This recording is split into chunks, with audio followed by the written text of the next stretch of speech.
Legasea was founded in early 2019 with the intention of changing the subsea industry for the better. Our core business is to offer a reuse option which hasn't been available in the past to help make the industry more environmentally sustainable. We are focused on obsolescence management to mitigate current and future instances of vital equipment becoming unavailable when production is at risk. To achieve this, we offer an alternative route for decommissioned production systems or inventory which is no longer required. Our services include repair, refurbishment and new build of subsea mechanical, hydraulic and electrical equipment.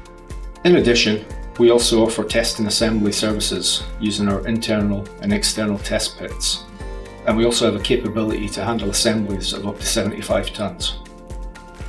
Our services also include storage, preservation and inventory management, as well as offering factory acceptance tests and site integration tests.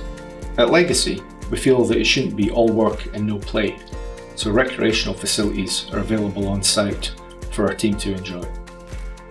At Legasea, we want to offer you the opportunity to recover, refurbish, recertify and reuse.